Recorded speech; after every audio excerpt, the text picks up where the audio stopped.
സംഖ്യാപുസ്തകം 8-ാം അധ്യായം. യഹോവ മോശയോട് അരുളിച്ചെയ്തത്, ദീപം കൊളുത്തുമ്പോൾ ദീപം 7 നിലവിളക്കിന്റെ മുൻ വശത്തോട്ട് വെളിച്ചം കൊടുക്കണം എന്ന് അഹരോനോട് പറക. അഹരോൻ അങ്ങനെ ചെയ്തു. യഹോവ മോശയോട് കൽപ്പിച്ചതുപോലെ തന്നെ അവൻ നിലവിളക്കിന്റെ ദീപം മുൻവശത്തേക്ക് തിരിച്ച് കൊളുത്തി. നിലവിളക്കിന്റെ പണിയോ അത് പൊന്നുകൊണ്ട് അടിച്ചുണ്ടാക്കിയതായിരുന്നു. അതിൻ്റെ ചുവടു മുതൽ പുഷ്പം വരെ അടുപ്പുപണി തന്നെ. യഹോവ മോശയെ കാണിച്ച മാതൃക പോലെ തന്നെ അവൻ നിലവിളക്ക് ഉണ്ടാക്കി. യഹോവ പിന്നെയും മോശയോട് അരുളിച്ചെയ്തത് എന്തെന്നാൽ, ലേവ്യരെ ഇസ്രായേൽ മക്കളുടെ ഇടയിൽ നിന്ന് എടുത്ത് ശുചീകരിക്കുക. അവരെ ശുചീകരിക്കേണ്ടതിന് ഇങ്ങനെ ചെയ്യണം: പാപപരിഹാര ജലം അവരുടെ മേൽ തളിക്കണം. അവർ സർവാംഗം ക്ഷൗരം ചെയ്ത് വസ്ത്രമലക്കി ഇങ്ങനെ തങ്ങളെ തന്നെ ശുദ്ധീകരിക്കണം. അതിനുശേഷം അവൻ ഒരു കാളക്കിടാവിനെയും അതിൻ്റെ ഭോജനയാഗമായി എണ്ണ ചേർത്ത നേരിയ മാവ് എടുക്കണം. പാപയാഗത്തിനായി നീ വേറെ ഒരു കാളക്കിടാവിനെയും എടുക്കണം. ലേവ്യരെ സമാഗമന കൂടാരത്തിൻ്റെ മുമ്പാകെ വരുത്തേണം.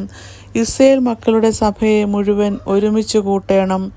പിന്നെ ലേവ്യരെ യഹോവയുടെ സന്നിധിയിൽ നിർത്തേണം. ഇസ്രായേൽ മക്കൾ ലേവ്യരുടെ മേൽ കൈവയ്ക്കണം. യഹോവയുടെ വേല ചെയ്യേണ്ടതിന് അഹരോൻ ലേവ്യരെ യഹോവയുടെ സന്നിധിയിൽ ഇസ്രായേൽ മക്കളുടെ നീരാജനയാഗത്തിനായി അർപ്പിക്കണം. ലേവ്യർ കാളക്കിടാക്കളുടെ തലയിൽ കൈവയ്ക്കണം. പിന്നെ ലേവ്യർക്ക് വേണ്ടി പ്രായശ്ചിത്തം കഴിക്കേണ്ടതിന് നീ യഹോവയ്ക്ക് ഒന്നിനെ പാപയാഗമായിട്ടും മറ്റേതിനെ ഹോമയാഗമായിട്ടും അർപ്പിക്കണം. നീ ലേവ്യരെ അഹരോന്റെയും പുത്രന്മാരുടെയും മുൻപാകെ നിർത്തി യഹോവയ്ക്ക് നീരാജനയാഗമായി അർപ്പിക്കണം. ഇങ്ങനെ ലേവ്യരെ ഇസ്രായേൽ മക്കളുടെ ഇടയിൽ നിന്ന് വേർതിരിക്കുകയും ലേവ്യർ എനിക്കുള്ളവരായിരിക്കുകയും വേണം. അതിനുശേഷം സമാഗമന കൂടാരം സംബന്ധിച്ചുള്ള വേല ചെയ്യേണ്ടതിന് ലേവ്യർക്ക് അടുത്ത് ചെല്ലാം. നീ അവരെ ശുചീകരിച്ച് നീരാജനയാഗമായി അർപ്പിക്കണം.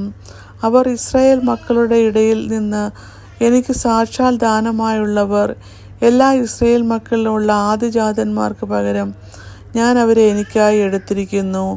മനുഷ്യരിലാകട്ടെ മൃഗങ്ങളിലാകട്ടെ ഇസ്രായേൽ മക്കൾക്കുള്ള കടിഞ്ഞൂലുകളൊക്കെയും എനിക്കുള്ളത്. ഞാൻ മിസ്രയീം ദേശത്തുള്ള കടിഞ്ഞൂലുകളെയൊക്കെയും സംഹരിച്ച നാളിൽ അവയെ എനിക്കായി ശുദ്ധീകരിച്ചു.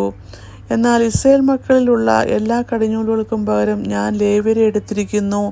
ഇസ്രായേൽ മക്കൾ വിശുദ്ധ മന്ദിരത്തിൽ നിന്ന് അടുത്തു വരുമ്പോൾ അവരുടെ ഇടയിൽ ബാധയുണ്ടാകാതിരിക്കേണ്ടതിന് സമാഗമന കൂടാരത്തിൽ ഇസ്രായേൽ മക്കളുടെ വേല ചെയ്യുവാനും ഇസ്രായേൽ മക്കൾക്ക് വേണ്ടി പ്രായശ്ചിത്തം കഴിപ്പാനും ലേവ്യരെ ഞാൻ ഇസ്രായേൽ മക്കളുടെ ഇടയിൽ നിന്നും അഹരോനും പുത്രന്മാർക്കും ദാനം ചെയ്തിരിക്കുന്നു. ഇങ്ങനെ മോശെയും അഹരോനും ഇസ്രായേൽ മക്കളുടെ സഭ മുഴുവനും ലേവ്യരെക്കുറിച്ച് യഹോവ മോശയോട് കൽപ്പിച്ചതുപോലൊക്കെയും ലേവ്യർക്ക് ചെയ്തു. അങ്ങനെ തന്നെ ഇസ്രായേൽ മക്കൾ അവർക്ക് ചെയ്തു. ലേവ്യർ തങ്ങൾക്ക് തന്നെ പാപശുദ്ധി വരുത്തി വസ്ത്രമലക്കി. അഹരോൻ അവരെ യഹോവയുടെ സന്നിധിയിൽ നീരാജനയാഗമായി അർപ്പിച്ചു.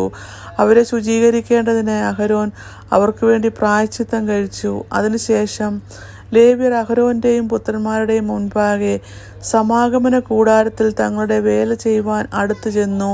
യഹോവ ലേവ്യരെ കുറിച്ച് മോശയോട് കൽപ്പിച്ചതുപോലെ തന്നെ അവൻ അവർക്ക് ചെയ്തു. യഹോവ ചെയ്തത് ലേവ്യർക്കുള്ള പ്രമാണമാവിത്: 25 വയസ്സു മുതൽ അവർ സമാഗമന കൂടാരത്തിലെ വേല ചെയ്യുന്ന സേവയിൽ പ്രവേശിക്കണം. 50 വയസ്സു മുതലോ അവർ വേല ചെയ്യുന്ന സേവയിൽ നിന്ന് ഒഴിയണം. പിന്നെ സേവിക്കേണ്ട. എങ്കിലും സമാഗമന കൂടാരത്തിലെ കാര്യം നോക്കുന്നതിൽ അവർ തങ്ങളുടെ സഹോദരന്മാരെ സഹായിക്കണം. വേല ഒന്നും ചെയ്യേണ്ട. ലേവ്യരുടെ കാര്യം സംബന്ധിച്ച് നീ ഇങ്ങനെ അവർക്ക് ചെയ്യണം. ഇങ്ങനെ 8-ാം അധ്യായം അവസാനിക്കുന്നു.